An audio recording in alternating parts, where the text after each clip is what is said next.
एक वक्त था जब नाम से खौफ खाते थे लोग। देश की सबसे मशहूर लेडी डॉन में शुमार अनुराधा, जिसकी उंगलियों पर AK-47 चला करती थी।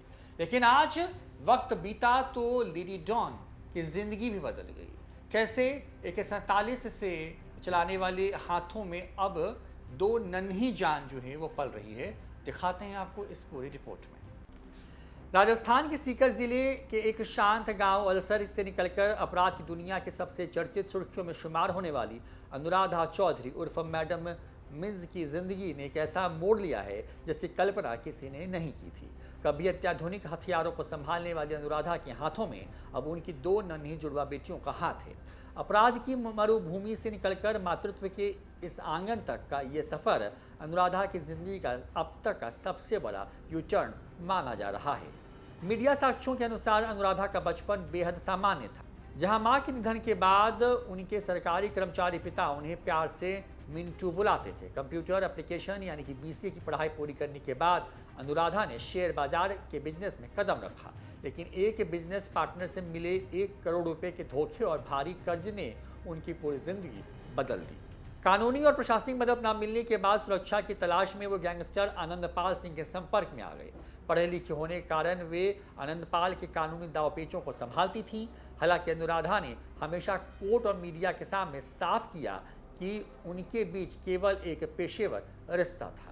आनंदपाल के एनकाउंटर के बाद जब अनुराधा लॉरेंस बिश्नोई गैंग के जरिए हरियाणा के गैंगस्टर संदीप उर्फ काला जठेड़ी से मिली तो जठेड़ी उनकी अनूठी शख्सियत पर दिल हार बैठा। अनुराधा की फटदार अंग्रेजी बोलने की शैली और कानून व हथियारों की गहरी समझ ने जठेड़ी को बेहद प्रभावित किया।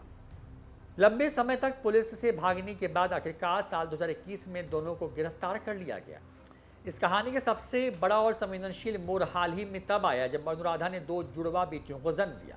चूंकि पति काला जठेरी तिहाड़ जेल में बंद था, इसलिए अनुराधा ने हार नहीं मानी और कोर्ट की बाकायदा अनुमति लेकर के IVF तकनीक का सहारा लिया। बच्चों के जन्म के बाद दिल्ली की रोहिणी कोर्ट ने पूरी तरह मानवीय आधार पर कस्टडी पैरोल मंजूर की, जिससे काला जठेरी भारी पुलिस सुरक्षा के बीच अस्पताल पहुंचा और पहली बार अपनी पत्नी और नवजात जुड़वा बेटियों से मिला। अनुराधा ने अदालतों के सामने यह दृढ़ता से स्पष्ट कर दिया कि वे अतीत के उस काले पन्ने को पूरी तरीके से पीछे छोड़ चुकी है। अब उनकी उंगलियों में AK-47 जैसी घातक हथियार नहीं, बल्कि LLB कानून की भारी भरकम किताबें और उनकी बेटियों का भविष्य है। वे अब कानून की पढ़ाई कर रही हैं ताकि भविष्य में अपने पति के मामले की पूरी तरीके से संवैधानिक और कानूनी दायरे में रहकर पैरवी कर सकें।